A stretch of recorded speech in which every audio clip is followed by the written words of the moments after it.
എന്താ ആലോചിച്ചോണ്ടിരിക്കുന്നേ? കണക്ക് പാർക്കുട്ടി. മാത്സ് എനിക്ക് അത്ര വശമില്ല. വശമില്ലാഞ്ഞിട്ടല്ല, പാർക്കുട്ടിക്ക് മാത്സ് ഇഷ്ടമല്ല, അതല്ലേ സത്യം. ഞാൻ ഇത്രയും കഷ്ടപ്പെടേണ്ട കാര്യമുണ്ടോ? ആ മാജിക് സ്റ്റിക്ക് വെച്ച് 2 കറക്ക് കറങ്ങി കഴിഞ്ഞാലേ കണക്ക് ശരിയാവത്തില്ലേ? അതൊക്കെ ശരിയാ, പക്ഷെ മാജിക് സ്റ്റിക്ക് ഉപയോഗിച്ച് കണക്ക് ചെയ്യാൻ പാടില്ലെന്നാ ഞങ്ങളുടെ മൂത്തോൻ പറഞ്ഞിരിക്കുന്നത്.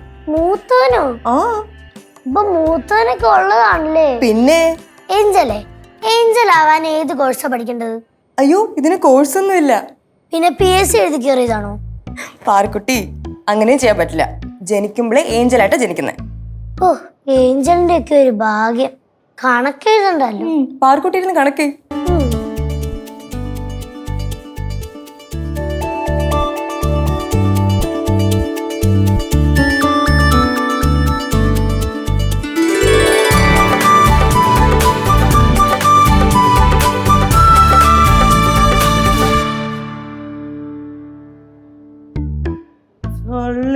മഹാത്ഭുതം. പഠിക്കണ അത് കണക്ക്. അമ്മായ കനകന്റെ ഓടി വരൂ. എന്താടാ?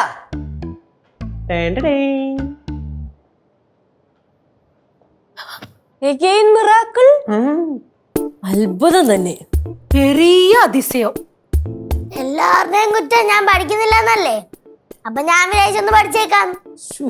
എന്നാലും നമ്മൾ ആരും പറയാതെ പാറു ഇരുന്ന് പഠിക്കാന്നൊക്കെ പറഞ്ഞ ഈ ശുഷ്കാന്തിയൊക്കെ എത്ര ദിവസം കാണുമോ എന്തോ.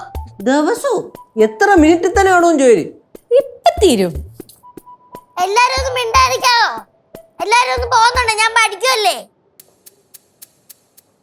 പാറു എതുനാലും നല്ല കുഴந்தை ആഹാരത്തേക്ക് മുടിവെടുത്തിട്ടാ.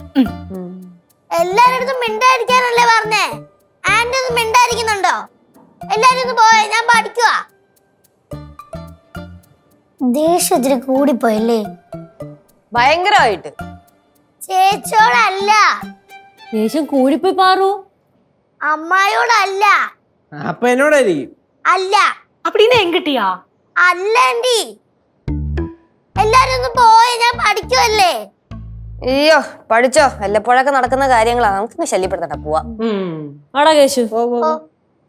பாரு, உனக்கு குடிக்கிறதுக்கு ஏதாவது தேவை இருந்ததுன்னா சொல்லு, கொண்டு தரேன். പറയാം. ബാ, നമുക്ക് പഠിക്കാം.